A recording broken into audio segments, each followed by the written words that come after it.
이제 하나님의 말씀 나눕니다. 오늘 사도행전 31번째 시간인데요.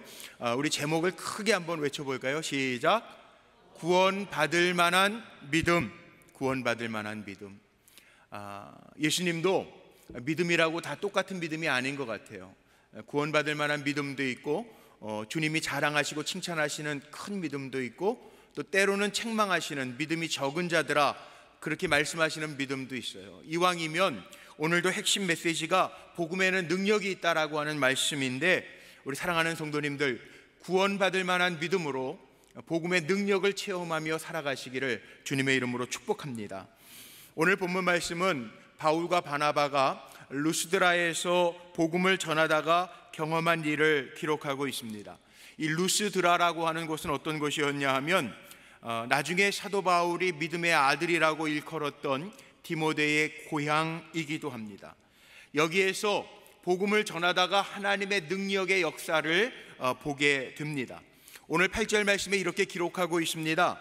루스드라에 발을 쓰지 못하는 한 사람이 있어 앉았는데 나면서 앉은뱅이가 되어 걸어본 적이 없는 자라. 여기 8절에 보니까 루스드라에서 사도 바울이 복음을 전할 때 한 사람을 만나게 되는데, 그 사람의 모습을 보니까 여기에 세 가지로 설명을 합니다. 이 사람은 발을 전혀 쓰지 못하던 지체 장애인이었다는 거예요. 이 사람은 나면서부터 앉은뱅이였고 한 번도 걸어본 적이 없다라고 표현하고 있습니다. 세 가지로 표현했지만 한마디로 얘기하면 희망이 없는 사람이라는 거예요. 절망 가운데 놓여있는 사람이라는 거예요.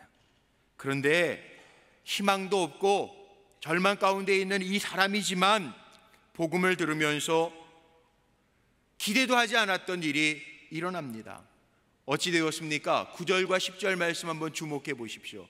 우리 한번 소리내서 한번 읽어볼까요? 시작!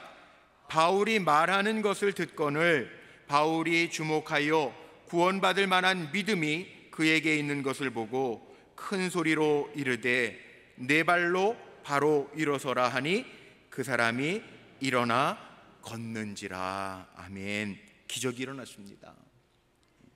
한 번도 걸어본 적이 없는 사람, 앉은뱅이, 나면서부터 지체 장애인이 낫습니다.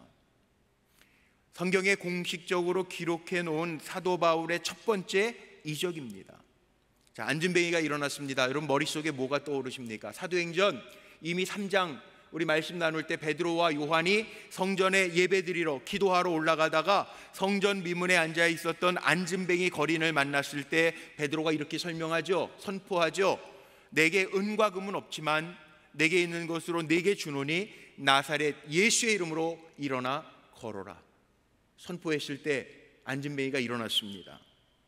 오늘 말씀 보니까 나면서부터 걸어본 적이 없는 앉은뱅이에게 바로 일어서라 바울이 명령할 때 일어나 걷는지라, 이렇게 말씀이 기록하고 있습니다. 사도행전 3장에 나왔던 말씀과 오늘 14장에 나온 말씀이 같은 점도 있고요, 다른 점도 있습니다.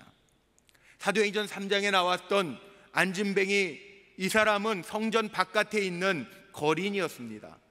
오늘 본문 속에 등장하고 있는 한 번도 걸어본 적이 없는 앉은뱅이는 지금 바울이 복음을 전하는데 그 말씀을 잘 듣고 있는 자 중에 있었습니다. 사도행전 3장에 베드로는 손을 내밀어 나사렛 예수의 이름으로 일어나 걸어라 손을 잡아 일으켜 세웠습니다. 그런데 오늘 바울은 말씀을 듣고 있는 자에게 외칩니다. 네 발로 일어나 바로 서서 걸으라. 성경 주석들을 찾아보니까 말씀을 준비하면서 주석학자들이 이렇게 풀어놨어요.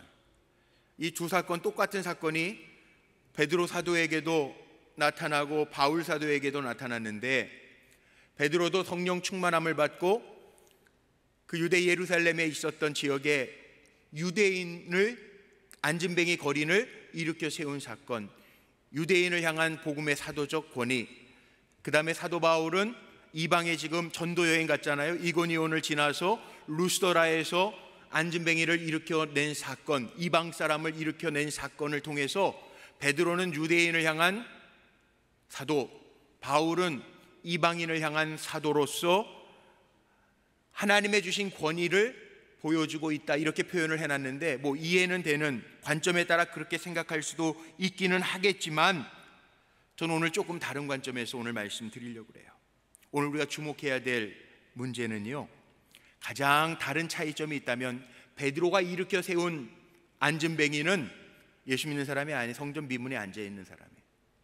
오늘 본문에 나와 있는 이 안진뱅이는 바울의 표현대로 그대로 표현하면 오늘 제목 삼은 것처럼 이에게는 구원을 받을 만한 믿음이 있었다는 거예요. 자, 오늘 초점을 여기에다 맞춰놓고 구원 받을 만한 믿음이라고 하는 게 어떤 믿음인가? 아마 이 자리에 계신 우리 성도님들 다 믿음 가지고 오셨을 거예요. 왜? 오늘 쉬는 날인데 한 주간도 열심히 직장 생활했는데 왜 하나님을 예배하는 자리에 나오셨습니까? 전 여기에 계신 모든 분들이 다 믿음 가지고 나오셨을 것 같아요. 아멘이십니까? 주님의 은혜를 사모하며 하나님 주시는 말씀으로 능력을 얻고 위로를 받고 평안을 얻고 다시 힘 얻으시려고 그 믿음 가지고 나오신 줄로 믿습니다. 그 믿음대로 되어지시기를 주의 이름으로 축복합니다. 그런데 성경에서 말하는 구원, 그게 뭐냐? 구원이라고 하는 것 쉽게 얘기하면 건진받는 게 구원입니다. 건진받는 게 구원이에요.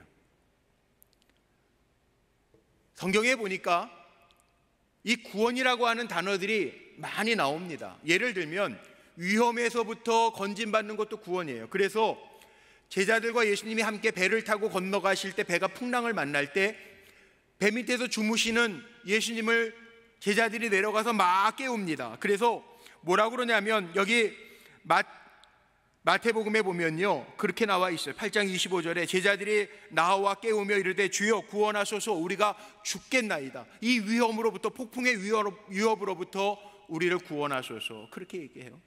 위험으로부터 건져내는 게 구원이죠. 또 악한 세대로부터 구원받는 것도 있습니다. 사도행전 2장 40절 말씀에 보면 또 여러 말로 확증하여 권하여 이르되 너희가 이 패역한 세대에서 구원을 받으라 하니. 패역한 세대에서 구원을 받아라. 패역한 세대에서 건진받는 거, 이거 구원이에요. 하나님이요 세상에 많은 사람들이 있지만 이 세상의 사람들 가운데 우리 사랑하는 성도님들 성도로 구별하셔서 건져내신 거예요. 다르게 살라고. 이게 구원이에요. 성경에 보면 잃어버림으로부터 다시 찾아낸 것 구원입니다. 누가복음 19장 10절 말씀에 보면 인자가 온 것은 잃어버린 자를 찾아 구원하려 함이니라 이런 말씀이 있어요. 잃어버린 자 찾아서 구원하기 위하여 건져내시기 위하여 오셨다는 거예요. 우리 새생명축제 지난주에 했죠. 왜 했습니까? 우리가 먼저 구원받은 자로서 함께 구원의 기쁨을 누리려고 복음을 전하면서 함께 예배의 자리에 왔던 거예요. 죄로부터의 구원도 있습니다. 마태복음 1장 21절 말씀에 보면 예수님이 예수라 이름 짓게 된 이유가 있죠. 이는 그가 자기 백성을 그들의 죄에서 구원할 자이심이라. 죄로부터 건진받는 것도 구원이에요. 또 우리가 가장 좋아하는 것, 예수 믿는 사람들이 가장 좋아하는, 우리에게는요 천국이 있단 말이에요. 종말론적인 구원이 있다고요. 그래서 로마서 13장 11절 말씀에 보면 너희가 이 시기를 알거니와 자다가 깰 때가 벌써 되었으니 이제 우리의 구원이 처음 믿을 때보다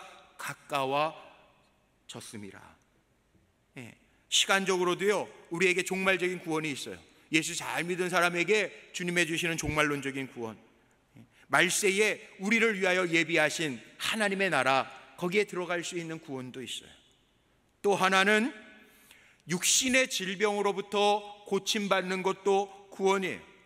마태복음 9장에 보면 혈루병자 여인이 12해 동안 혈루병을 앓았는데 예수님의 옷자락을 잡으면 내가 혹시 구원을 받을까 하려 함이라. 그리고 예수님이 옷자락을 잡아요. 주님이 주시는 건강함의 구원이 있어요.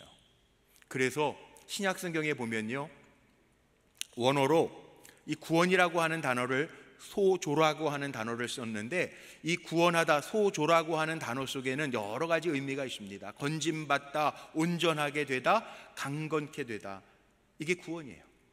그런 면에 있어서 오늘 예배의 자리에 믿음 가지고 오신 우리 성도님들에게 구원의 은혜가, 구원의 역사가 나타나시기를 주님의 이름으로 축복합니다. 그런데 더 주목해 봐야 될 게 있어요. 이 안진뱅이, 구원받은 안진뱅이, 바울이 이 안진뱅이를 향하여 뭐라고 얘기하냐면 내게는 구원받을 만한 믿음이 있다라고 이야기했는데, 구원받을 만한 믿음, 사도 바울이 본 구원받을 만한 믿음, 이게 도대체 뭐냔 말이에요. 구원받을 만한 믿음, 뭐라고 생각하십니까? 이 자리에 계신 우리 성도님들이 다 믿음 가지고 오셨는데요, 믿음의 분량이 다 똑같은 건 아닌 것 같아요. 오늘 사도 바울도 구원받을 만한 믿음이 있다고 그랬어요. 예수님도요, 어떤 이에게는 야, 이방인이지만 내가 이스라엘 중에서도 이보다 큰 믿음을 본 적이 없다, 이렇게 말씀하신 사람도 있는가 하면, 예수 잘 믿는 것 같은 바리새인들, 성경을 잘 아는 서기관들을 향해서도 이 믿음이 적은 자들아, 독사의 자식들아, 그러기도 하셨어요. 왜 그랬을까요? 도대체 믿음이 뭘까? 믿음 어디서 오는 겁니까? 어떻게 해야 믿음이 생깁니까? 어떻게 해야 우리가 믿음이, 어떤 분들은 그렇게 기도하시는 분들도 있어요. 하나님, 믿음 좀 자라게 해주세요. 큰 믿음의 소유자가 되게 해주세요. 그렇게 기도하시는데 어떻게 해야 큰 믿음이 될 수 있고 믿음이 자랄 수 있습니까? 믿음이 도대체 뭡니까? 예수님 이렇게도 표현하셨어요. 너희 속에 겨자씨만한 믿음만 있어도 이 산더러 저 산으로 저기로 옮겨져라 하면 옮겨질 터이요. 겨자씨만한 믿음만 있어도. 믿음은요, 씨앗과 같아요. 씨 심어놓으면 그게 성장해서 자라기도 하죠. 씨는 성장해요. 그런데 심지도 않았는데 자랄 것 같이 생기면 그건 아니에요. 아마 이 자리에는 믿음의 크기는 다 다를지 몰라도 다 믿음이 있어요. 믿음이 있으니까 이 자리에 계신 거예요. 믿음이 없는데 이 자리에 계신 분은 아마 없어요. 뭔가 믿음이, 조그마한 믿음, 주님에 대한 의지하는 믿음이 있어서 이 자리까지 지금 나오셨는데, 그 믿음이 거기에 머물러 있는 게 아니라 자라야 되잖아요. 그 어떻게 하면 믿음을 자라게 할 수 있을까? 죄는요, 우리 인간이 죄 짓고 타락하고 나서는 죄는요, 배우지 않아도, 가르치지 않아도요, 잘하더라고요. 그거 아세요? 제가 작년에 젊은 가정에 신방을 갔어요. 아기들이 어려요. 2돌 지난 아기가 하나 있었고, 갓난 아기 이제 얼마 난지 안 된 새 가정에 신방을 갔어요. 2돌이 지났는데 여자아이가 돼서 그런지 똑똑해요. 말도 너무 잘해요. 동생 봐서 좋지. 아기 옆에 붙어 있어. 애가 동생 본다고. 2돌 지난 애가 걷기도 2돌 지났으니까 말도 잘해요. 아기 예뻐? 그랬더니 예쁘대요. 예쁘대. 근데 엄마 아빠가 저한테 그러는, 예쁘다고는 그러는데 엄마 아빠가 안 보면 이 언니가 코에다가 동전으로 이렇게 코도 막 누르고, 아빠가 안 보면, 엄마가 안 보면 올라타기도 하고 막. 그래서 애가 막 운대. 그게 뭐예요? 사랑받아야 될 나이인데 엄마 아빠가 애기한테만 집중하니까 그게 싫은 거야. 시기하고 질투하는 거야. 인간의 마음이에요, 똑같아요. 우리 어른들도 그런 마음이 있어요. 옆에 있는 사람 누구 칭찬하면 나는 왜 칭찬 안 하지? 그런 마음들이 있다니까요. 가르쳐주지 않아도 시기하고 질투하는 마음들이 우리 안에 있어요. 이게 죄예요, 죄. 인간의 죄성이라는 거예요. 믿음은요,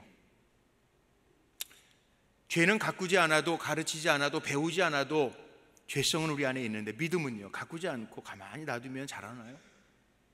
아니더라고요. 제가 목회를 해보니까요, 믿음이 자라는 데에는요, 제가 경험해 보니까 그래요. 성도님들을 뵈니까 그래요. 믿음이라고 하는 거 가만히 놔두면 자라지 않아요.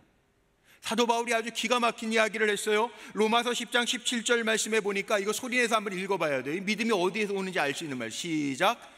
그러므로 믿음은 들음에서 나며 들음은 그리스도의 말씀으로 말미암았느니라.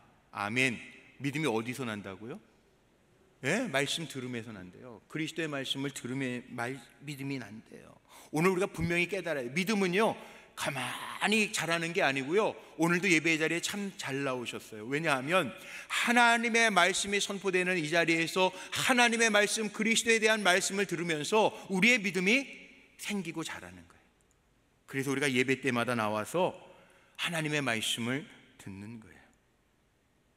말씀 잘 들으면 믿음이 생기고요, 우리 안에 그 말씀의 씨앗들이 성장할 때 우리의 믿음도 성장한다는 거예요. 오늘 안진뱅이가 구원받은 믿음이 뭔가? 여기에요, 오늘 사도 바울이 이야기하는 것처럼 주님의 말씀 복음을 들을 때 구원받을 만한 믿음이 그 속에 있음을 바울이 보았다는 거예요. 어떻게 말씀을 듣습니까? 자, 오늘 9절 말씀 한번 보십시오. 바울이 말하는 것을 듣거늘 이 안진뱅이가요, 한 번도 걸어본 적이 없는 이 안진뱅이가 바울이 말하는 것 말씀을 들었다라고 이야기합니다. 이 듣거늘이라고 하는 단어가요, 헬라어 원어 성경에 보니까 에코우엔이라고 하는 단어를 썼는데, 우리 이렇게 하지, 산에 올라가서 야호 그러면은 저기에서 에코우 돼서 되돌아오죠. 야호호호호호 하잖아요. 에코엔, 되게 쉬운 말이에요. 에코엔, 말씀을 듣는데 에코, 그 말씀이 N이라고 하는 게 이 N, 내 안에서 계속 울린다는 거예요. 하나님의 말씀을 들으면서 집중해서 들을 때 그 말씀이 내 심령에 들어와서 계속 울리게 듣는 사람, 이 구원 받을 만한 믿음이 생긴 사람이라고 성경은 이야기합니다. 자, 오늘 이 기적의 사건이요, 말씀을 듣는 것과 연관이 되어져 있습니다. 곧 오늘도 예배당에 나오셨는데 하나님의 능력의 말씀을 잘 듣기만 해도 하나님의 역사가 나타날 줄로 믿습니다. 왜냐하면 주님의 주시는 복음의 말씀, 하나님의 말씀은 그 자체가 능력이 있기 때문에 그렇습니다. 말씀은 능력이 있기 때문에 사람의 마음을 변화시키고 위로하고 우리에게 힘을 줍니다. 신방 가서 짧게나마 말씀 한 절을 읽고 기도해 드립니다. 왜 그런지 아세요? 말씀에 위로가 담겨져 있기 때문에 그래요. 두려워하지 말라, 놀라지 말라, 나는 내 하나님이 됨이니라. 그 말씀 한 절만 가지고도 스스로 한 자에게는 그래 맞아, 두려워하지 말아야지, 두려워하는 게 당연하잖아요. 그런데 나는 내 하나님이 됨이니라, 내가 의로운 오른손으로 너를 붙들리라. 그 말씀이 얼마나 위로가 되는데. 우리 남자분들은 군대 훈련소에서 한 번씩 경험했고, 군대 훈련소 가면요, 군목들이 훈련소 처음 들어와가지고 훈련 중에 첫 예배 드릴 때에는, 훈련병들 첫 예배 드릴 때에는 본문이요 다 똑같아요. 시편 23편, 여호와는 나의 목자시니 내게 부족함이 없으리로다. 내가 사망의 음침한 골짜기를 다닐지라도 해를 두려워하지 아니할 것은 주의 지팡이와 막대기가 나를 안위하시나이다. 그러면요, 말씀만 읽어도 훈련병들 눈물 쭉쭉 흘려요. 왜 그래요? 네. 처음 읽는 말씀이에요? 처음 듣는 말씀이 아니에요. 주시는 말씀이 능력이 있으니까 늘 듣던 말씀인데도 자기의 상황 속에서 주시는 말씀이 위로가 되고 능력이 되고 힘이 되기 때문에 그래요. 구원받을 만한 믿음, 어떤 믿음이냐? 말씀에 집중하는 믿음이라는 거예요. 하나님의 말씀은요, 히브리서 4장 12절 말씀에 이렇게 하나님의 말씀을 표현해 놨습니다. 우리 한번 소리내서 읽어보죠. 하나님의 말씀은, 시작. 하나님의 말씀은 살아있고 활력이 있어 좌우의 날선 어떤 검보다도 예리하여 혼과 영과 및 관절과 골수를 찔러 쪼개기까지 하며 또 마음의 생각과 뜻을 판단하나니. 아멘. 하나님의 말씀은 살아있다는 거예요. 힘이 있다는, 에너지가 있다는 거예요. 그래서 하나님의 말씀은 혼과 영을 변화시키고 관절과 골수를 찔러 쪼개기까지도 하는, 육신의 변화까지 일으키는 힘이 있다는 거예요. 오늘 본문의 말씀도 안진뱅이를 일으키는 기적, 말씀에 집중하여 지속적으로 들을 때 바울이요 봅니다.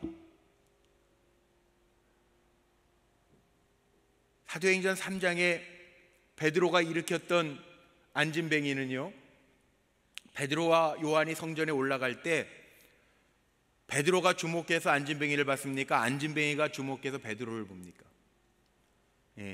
잊어버리실 줄 알았어요. 베드로가 주목해 본 게 아니고요, 안진뱅이 거린이요 베드로를 주목해 봅니다. 왜냐하면 뭔가 줄까 해서. 그래서 베드로가 뭐라고 얘기하냐면, 내게는, 네가 나 주목해 보지만 내게는 은과 금은 없어. 네가 바라는 은과 금은 없어. 그러나 내게 있는 것으로 내게 주노니 나사렛 예수의 이름으로 일어나 걸어라. 그리고 이렇게 세워요. 그런데 오늘 본문에 보면 바울이 일으켜 세운 안진뱅이를 보면 9절 말씀에 보세요. 안진뱅이가 주목합니까? 바울이 주목합니까? 바울이 주목합니다. 바울이 주목하여 이 안진뱅이를 보고 있습니다. 그럼 안진뱅이밖에 그 자리에 없었나요? 아닙니다. 11절 말씀에 보니까 거기에 무리가 바울이 한 일을 보고 많은 무리들도 있었습니다. 그런데 바울은 지금 한 번도 일어나 걸어본 적이 없는 안진뱅이를 주목하여 봅니다. 왜 그랬을까? 왜 그랬을까? 설교자의 입장에서 보면 설교를 잘 들었기 때문에 그래요. 설교를 잘 들었기 때문에. 설교학에 그런 말이 있습니다. 설교할 때 원고만 보면서 설교하지 마라. 회중들하고 아이 컨택, 눈으로 맞추면서 설교해라. 설교 잘하려면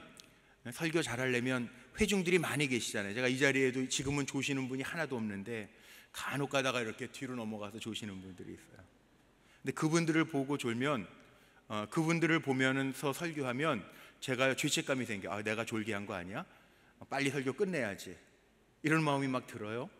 그래서 설교학에서 뭐라고 이야기하냐면, 반응이 확실한 사람, 잘 듣는 사람을 쳐다보면서 설교하면 설교가 술술술술 풀린다는 거예요. 여러분, 대화할 때도 그렇잖아요. 아내와 남편이 대화할 때에도 아내가 이야기하는데 남편이 딴짓하고 있으면 에이 그래 내가 당신하고 말하나 봐라 이러잖아요. 그런데 잘 들어주고 고개만 끄덕, 그랬어. 다른 거 안 해줘도 돼. 아유 그랬구나. 그 얘기만 잘해줘도 신나서 막 얘기하잖아요.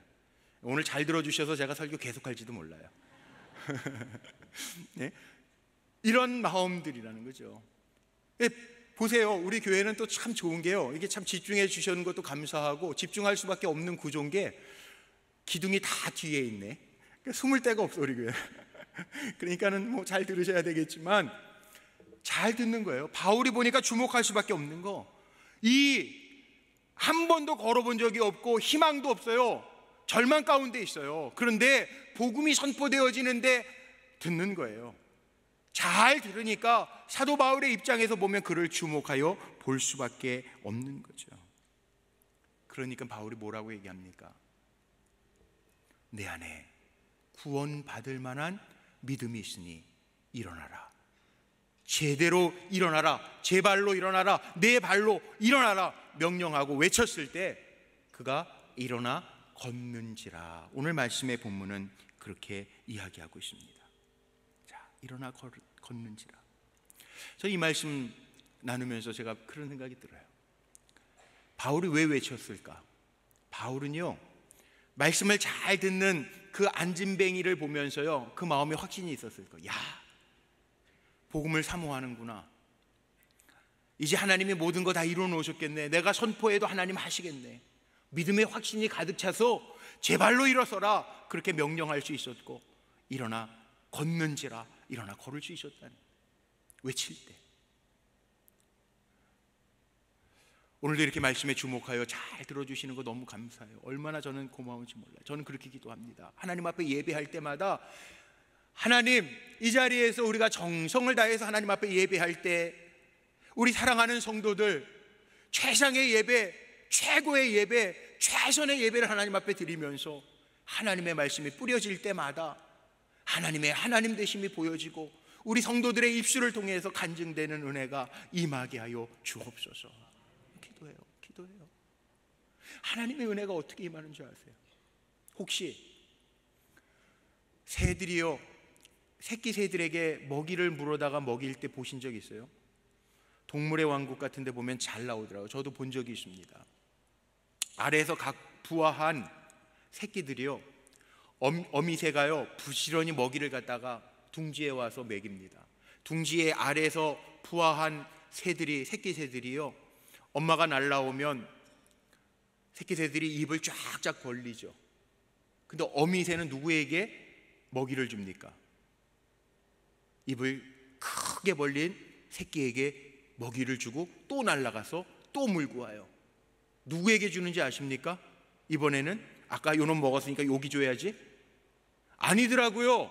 그래서 머리 나쁜 사람을 새대가리라고 그러는지 몰라요. 어미새가요, 그놈 먹었잖아 조금 전에.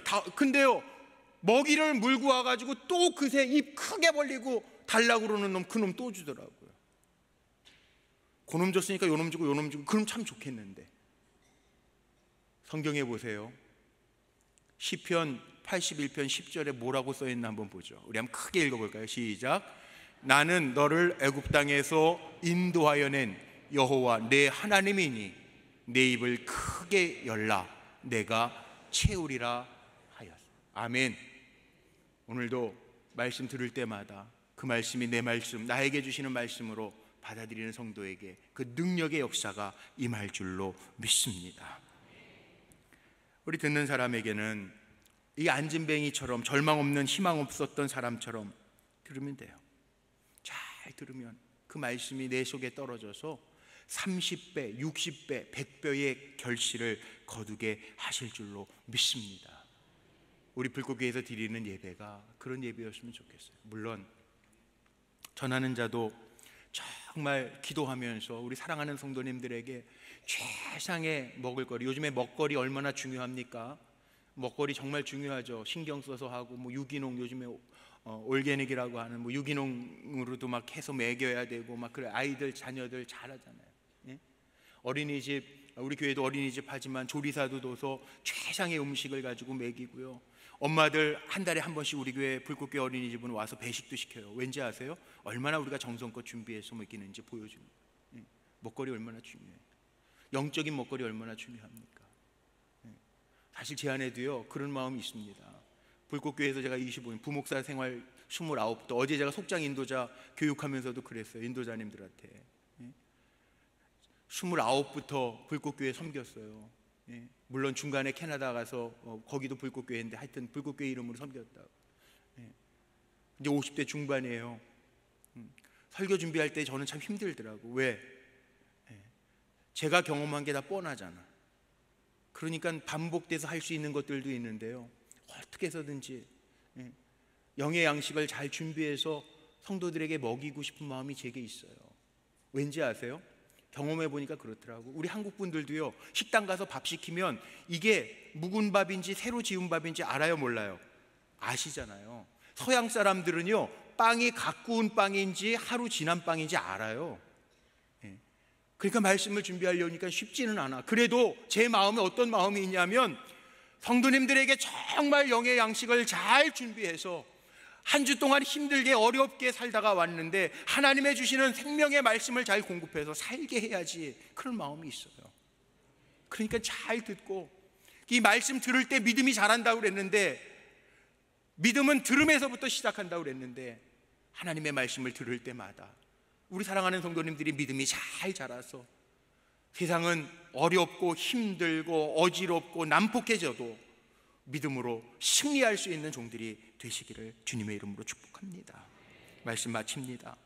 그러기 위해서는 주님 바라보고요 말씀 붙들고 살았으면 좋겠어요. 매 순간순간마다 들려지는 말씀도 잘 들어야 되겠지만 나에게 주시는 말씀 한 절이라도 말씀 묵상하면서 살아간다면, 오늘 이 안진뱅이 희망이 없었던, 절망 가운데 있었던 안진뱅이였지만 말씀을 들을 때 기적을 체험했던 것처럼 오늘도 하나님은 말씀에 의지하여 살려고 하는 우리 성도님들에게 살게 하시고 기적을 일으켜 주시고 제가 늘 기도하는 것처럼 하나님의 하나님 되심을 보여주실 줄로 믿습니다. 그 은혜를 누리는 우리 불꽃교회 성도들이 되시기를 주님의 이름으로 축복합니다.